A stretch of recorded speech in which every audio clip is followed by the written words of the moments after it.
In today's video, I'm going to be talking about my free range slacks by Sew House 7. So let's get started.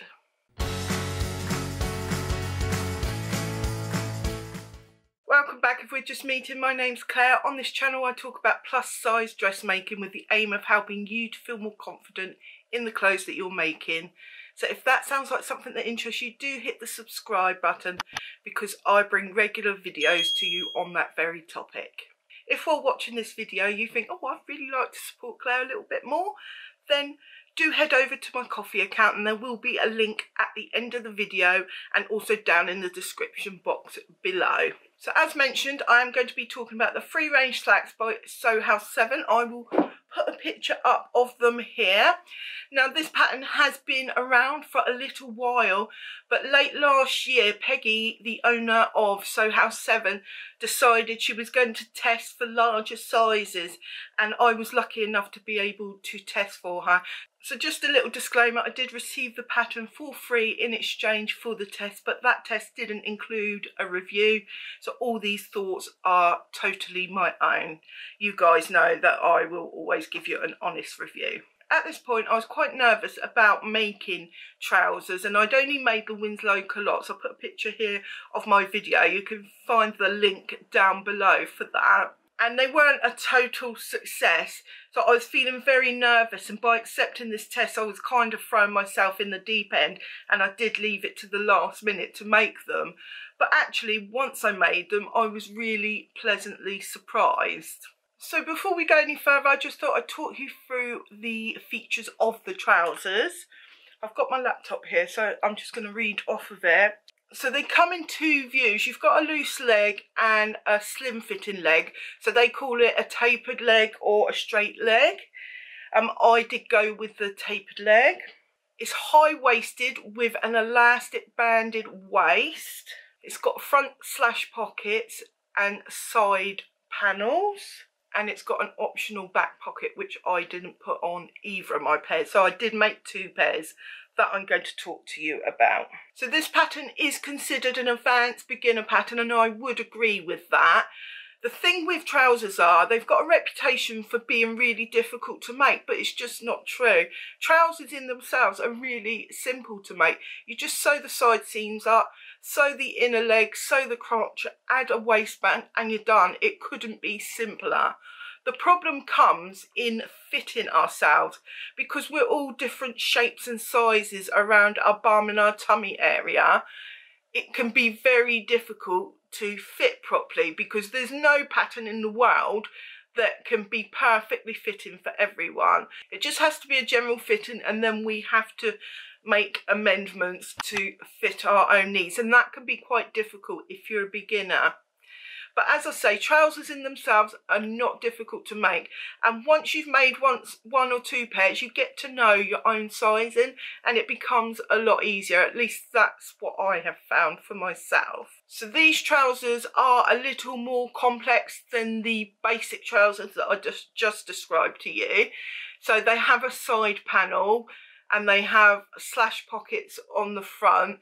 So there is a bit more involvement, but not a great deal. And actually the side panels are great because if you try them on and they don't fit, you can let them out or take them in a lot easier than if it was just like one side seam. So the sizing originally went up to a size 20 for this pattern, and then when Peggy extended the sizing it went up to a 34, which is what it is now. So a size 34 is, the largest measurements are a waist of 65 inches when the elastic is stretched, hips of 66.5 and a crotch of around 40 inches.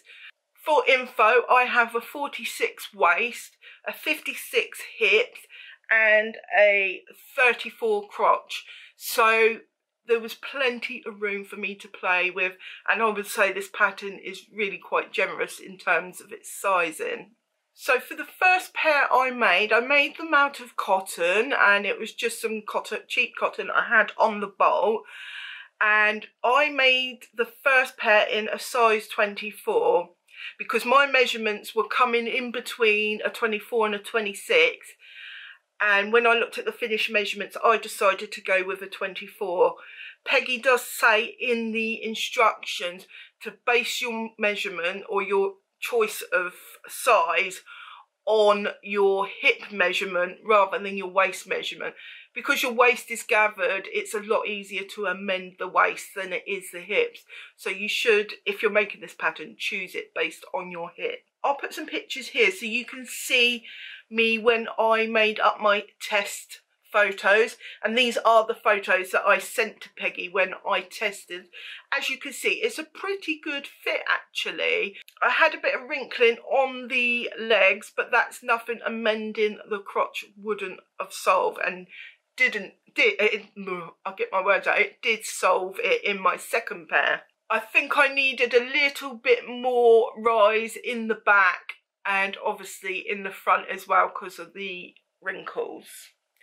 In the instructions, she does go over how to make amendments to your crotch, so that is really, really super helpful. So I made that first pair in the end of last year sometime, I can't remember exactly, it was a while ago, and I just decided to make a second pair last week.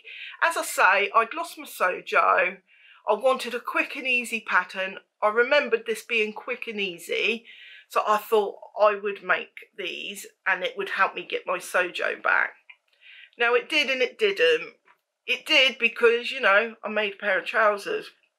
What's better than that? Come on, seriously. But it was the fabric I chose. As you can see, I chose checks. And I didn't really consider the pattern matching that I would need to be doing. And if I was doing this again to get my sojo back, I most definitely would not be using checks. I would be using a plain fabric. And my head was all over the place. As we know, there's all sorts going on in life at the moment, and my head was a bit all over the place. So actually trying to work out these checks was a bit of a nightmare, I have to say. I haven't got a lot of experience with checks, but I think I did an okay job. So if you look across the front here, you can see they match across there, and they go down even on the bit where they join.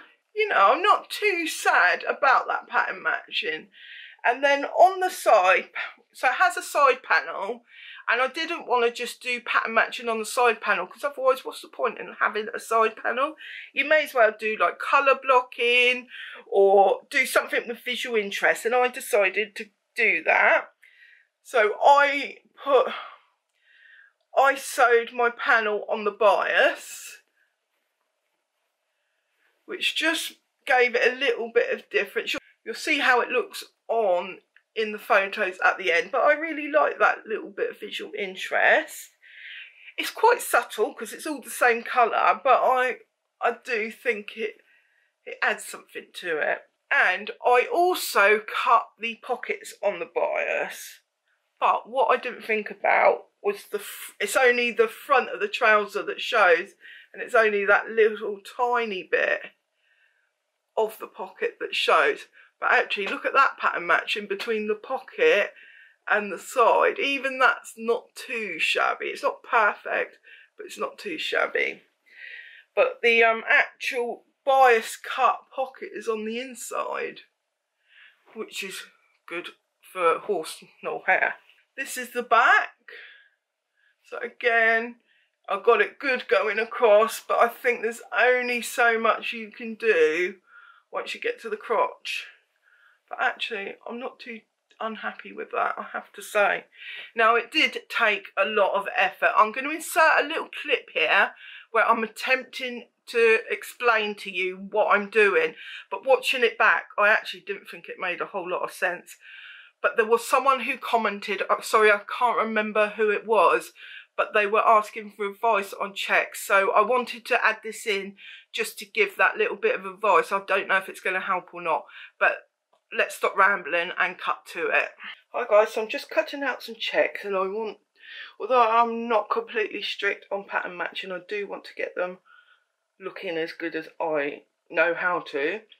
I'm not overly experienced with doing this, but I'm just doing it through intuition. So I've cut the one side out flat, not on, I haven't folded it over twice and just cut twice. I've just cut one layer.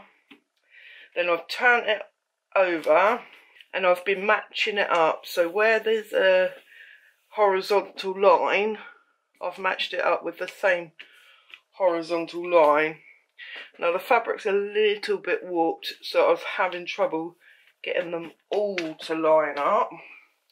So what I've done is I've put pins in to help that. So now I'm going to cut that out, and that'll be my two front pieces. So as you can see from that clip, I am cutting them out flat, so I'm not folding the fabric over, otherwise it would have been a complete disaster. I'm cutting each piece separately. So if you do that, do remember to turn your pattern piece up the other way for the second piece, otherwise you'll have two of the same side. The pattern piece, the two pieces of fabric should mirror each other. So I was getting really bogged down in this pattern matching, and if you've pattern matched and it doesn't come naturally, you'll understand exactly where I am. Well, it was because I'd lost my sojo as well, and I was attempting to get it back, and I was doing this over about 3 or 4 days it took me, because I just could not get my head around it. And at one point I just decided I've got to give up on the pattern matching and just go with it. You know, with hindsight, by the time I'd made these, I'd had enough of them, and I was just whizzing them through the sewing machine, and the actual sewing leaves quite a lot to be desired, but they're only for indoors anyway. But actually, with hindsight, I am quite impressed with these. I keep showing them to you, don't I? I don't know why. Oh, I didn't tell you where I got this fabric. This fabric was from Fabricland in Southampton. I bought it a couple of years ago now. I also bought, let me zoom round, I also bought this Hawaiian one at the same time, and I've never used either of them until now, but I was really pleased to use it. Such good quality, nice and airy. They're going to be lovely for wearing around the house in the summer, that's for sure. So for the second pair, I did actually decide to go up to a size 26. I can't remember my actual reasoning for it now, but I looked at the finished measurements and I just felt it was safer to go up to a 26. And I don't know why I thought that, because the 24 actually fit me before. But anyway, so I went up to a 26 and I amended the crotch. So how I decided to do that was I measured my front and my back crotch separately. I wrote those figures down, and then I measured the actual pattern pieces, taking into account the seam allowance and the ease that I would need. Yeah, I decided that I probably need 1 inch of ease, and so I added 1 inch on the back, in fact, and 1/2 inch on the front, and actually it seems to be just right. The only thing I would say, I'm going to put some footage of me wearing them now. I took this footage yesterday and you can see me wearing them, and they fit well, but I could do with taking the waistband in a little bit further. It's a little bit loose, so it does come down somewhat, but they're just going to be for indoors, so I'm not going to bother undoing it and doing all that. If they become too much of a problem, then I will, but as is, I think I can cope with them. I find when I'm stood up they fit really well, but when I sit down they're a little bit tight around the knees and the calves, but I think that's something that the fabric will relax once I've worn them and washed them a few times. I'm really bad at washing my fabric before I use it. I haven't washed this, so I think once I've washed it a few times and worn them, I think they're going to relax a bit. So will I make any more of these? I think I will. I would say for now I'm not going to. There are other trouser patterns that I do want to tackle. So I'm not going to go to them at the moment, but I would really like a pair in linen. So I think when the summer comes and we're allowed out again, I'll be looking to make a pair in black linen. I think that will be lovely, or maybe even like a baby blue linen. I could make them, I could make them in this crab fabric. I don't want to pull it out because it's all going to go flying. See that crab fabric there? That's a nice cotton lawn. That's a nice cotton lawn. So I could make some in that in the summer.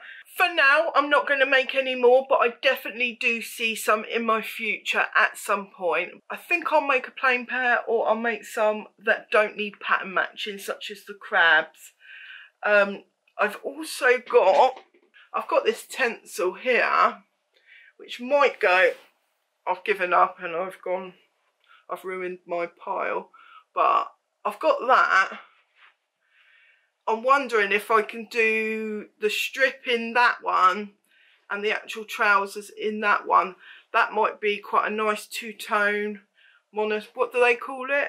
Monotone? No, not monotone. I can't remember the term for it when it's the same tones. I've just noticed my drawer's been open the entire time. Oh wow. So my camera just overheated, so I had to give it a break. But so I was just saying that I might use these next time. What do you think? Let me know down below if you think they will work together. So I'd be really interested to know if you have made this pattern. If you have, do leave me a comment down below and let me know what you think of them. Have you made trousers before? If you haven't and you want to, if you've made one or two garments so you know your way around the sewing machine, I would say give these a go. They're not a difficult make. They're actually quite a quick and easy make if you use a plain fabric. So I would really encourage you to actually give these a go if you were thinking about it and you just need a little bit of confidence. I think you'll find you feel a lot more confident, because as I mentioned, when I went to sew these up for the test, I was really nervous about making them actually. And when I finished them and tried them on, I was impressed. Sometimes it can take a lot of twirls to get a really good fit, and they fit almost perfectly out of the packet, so you cannot ask for more than that. So I would really encourage you to give them a go, and it actually spurred me on to try different patterns. And after this pattern, I then went on to test for Closet Case the Pear pants. I tested them for their extra sizes. I can do a video on that if you want. Do let me know down below if you'd like a video on that. And the skirt, I can't remember what the skirt's called, the Fjord skirt. So I've made both of those, so I can do videos on them. That might be quite interesting for you. But if you haven't made trousers, let me know down below your reasoning for not making them. Is it just because you're lacking a bit of confidence, or you don't wear trousers, or what is it? Because I know, like, it took me about 5 years of sewing before I attempted any trousers, and now I wish I had started them a long time ago. You can fly higher than the sky, shine brighter than the stars. You can have all you ever wanted.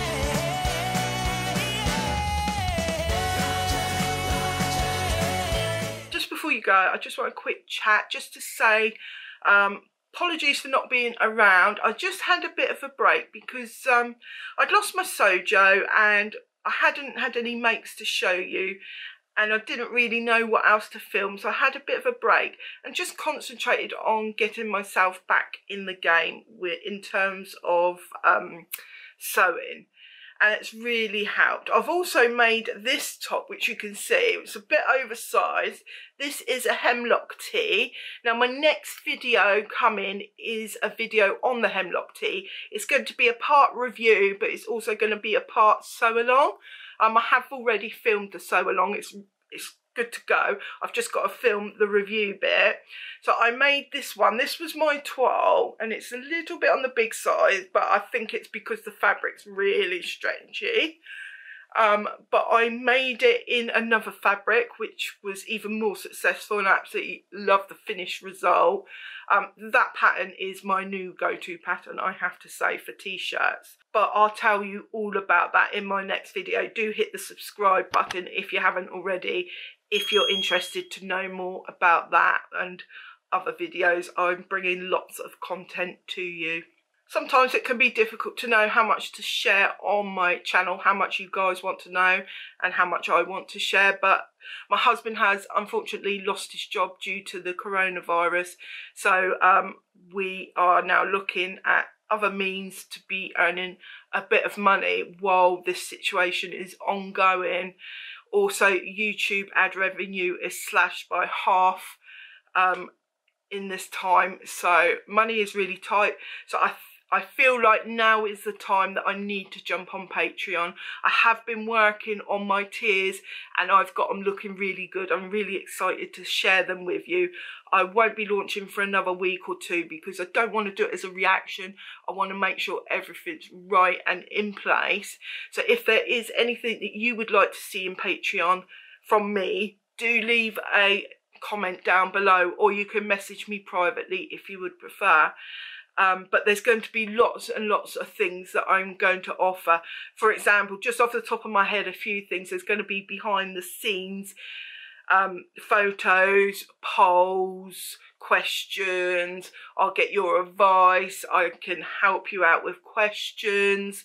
There's going to be ad-free video access. There's going to be graphics that I'm going to produce with a dressmaking theme.